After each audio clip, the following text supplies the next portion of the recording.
Hey, what's up? This is Mike from Below the Wolf, and today we're going to be checking out a Jackson JS32 Warrior.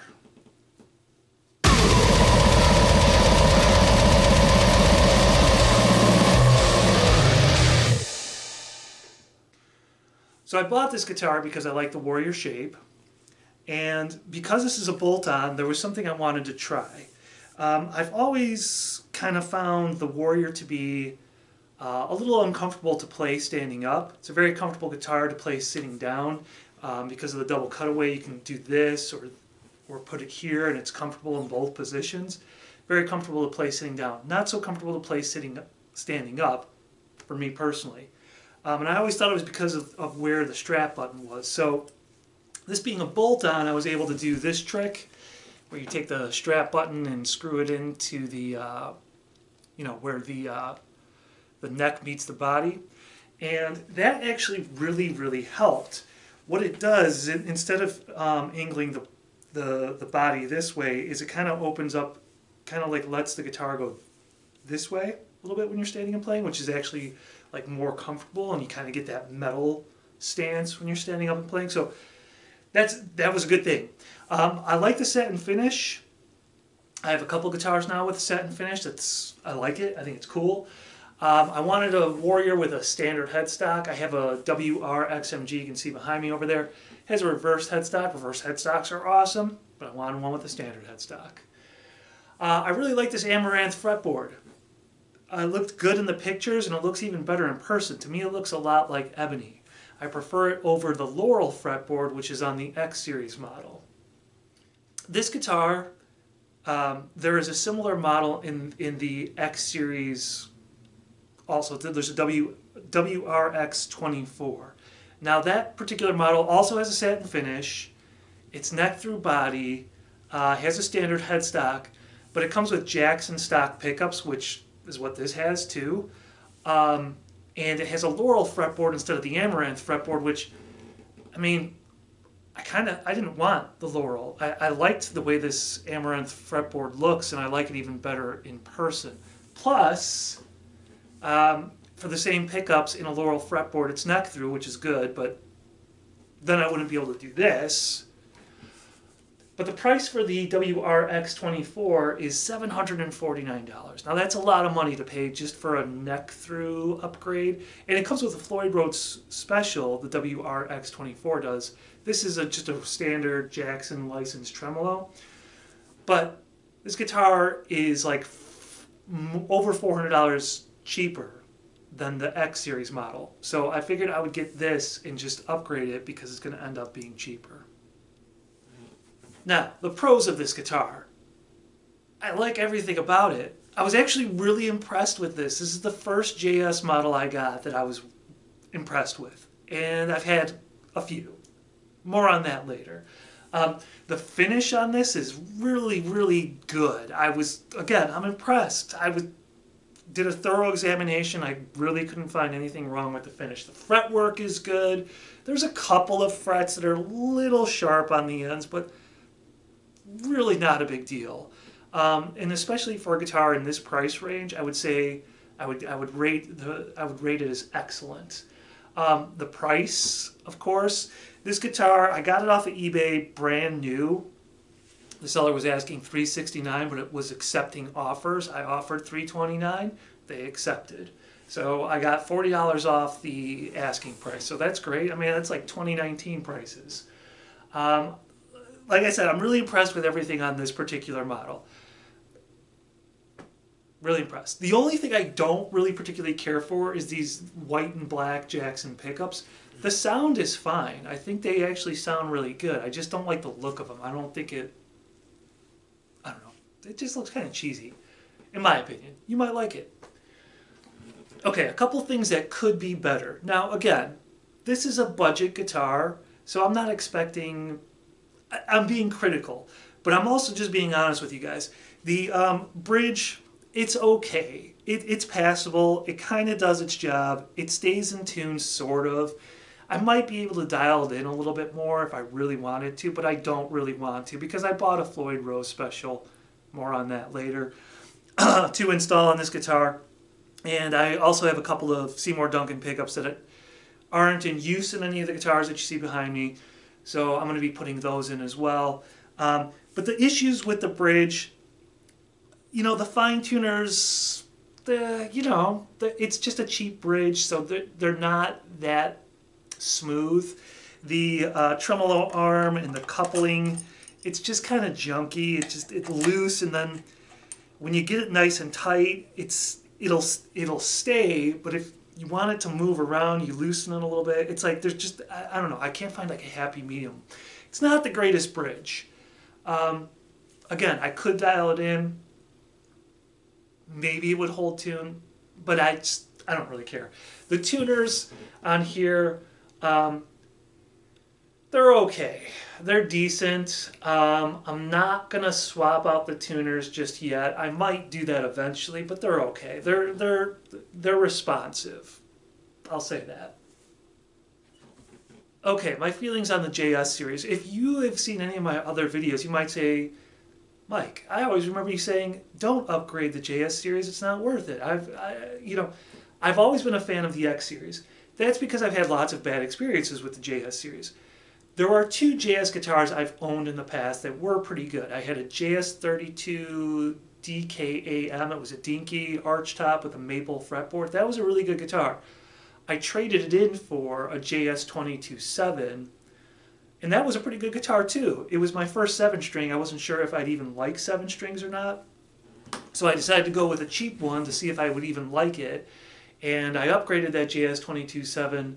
And then once I was like, I wrote a couple of songs with a 7-string, I bought a nicer 7-string and then sold that JS22 7. Those two guitars were pretty good. But since those two, I bought and returned almost every other JS model I've gotten, because there's just, I don't know, for me, they're very hit and miss. Like there's a few good ones and lots of bad ones. That's been my experience. But I keep buying them because they are so cheap and they're very attractive, especially with this dark fretboard. Like I remember, I don't know if you've seen my video with the JS32 King V, that also had an amaranth fretboard, but it did not look as dark as this. It was almost like a purplish, pinkish, purplish color. So is it worth upgrading? Is it worth buying and upgrading a JS series model? Well, yes. If you're comparing this guitar to the X series model, this guitar is definitely worth buying and upgrading. So as I mentioned, I paid $329 for this guitar. I paid $99 for a Floyd Rose Special. More on that later. Brand new. It's a brand new unit. Now the Seymour Duncan pickups, I already had those. They just weren't installed in any guitar, so they were just kind of sitting around. But I checked on eBay, and those were going $99 each, brand new. So if you bought this guitar at $329, even if you bought it at $369, and then put $300 worth of upgrades into it, that's $669. That's still cheaper than a brand new WRX24, which is $749. Plus, at the end of your upgrades, you'll at least have better pickups than the Jackson stock pickups. At least better in branding, like a premium set of pickups. I actually think the sound of these are pretty good, and I'll play some clips for you later. But yeah, so yeah, I do think it's worth upgrading. The tuners, eventually I might do that. If I did upgrade the tuners, I saw a set of Goto tuners again on eBay. A brand new set of 6 in-line black tuners would be $52. So then you're almost at the price of the X series model, still underneath, still cheaper. But you would have better tuners and better pickups. So for me, in the year 2024, with inflation and all that, like, yes, I think it's worth upgrading a JS model. But do the math and do the research and make sure that it is going to be worth it before you buy. So the bottom line, would I recommend this model to you? Yes, but with some caution. So as I've mentioned a couple times already, I've had mostly bad experiences with the JS models. So if you do buy this one, make sure you buy it from a seller who accepts returns, A, and then B, you know, you might have to buy and send back a few before you get a good one. So if you are willing to do that, then yes, it's worth it. It's worth it. I did mention, let me go back and mention some of those upgrades too. That's if you buy brand new. You could save yourself some money and buy some used stuff on eBay. I only bought a new Floyd Rose Special because couldn't find any used, which I was surprised.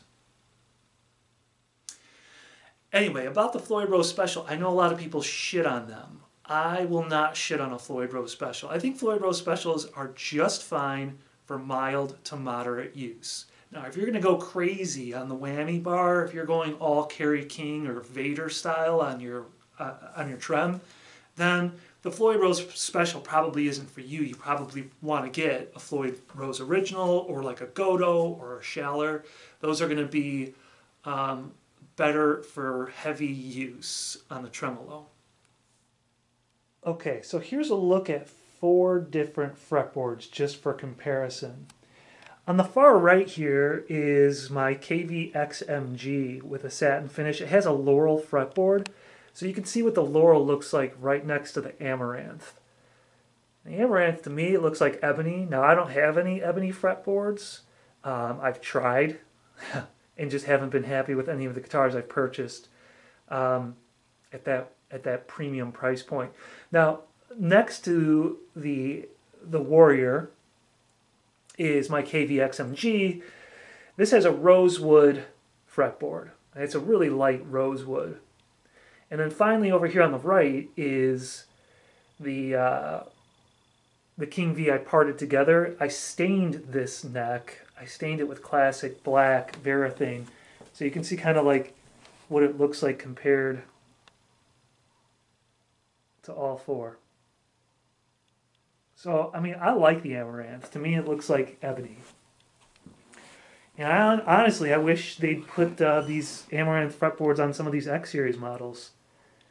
I mean, it might be a cheaper wood, but it looks cool. So, okay, so here are the upgrades I'm going to put in this guitar.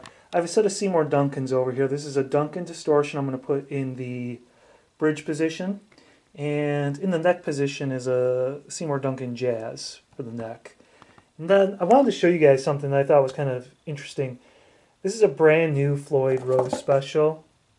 And the block here, I don't know if it's brass or not. I mean, it looks like brass, but I'll tell you what, it definitely doesn't have the zinc sustain block that you usually get on Floyd Rose Specials. So that's kind of interesting, kind of neat.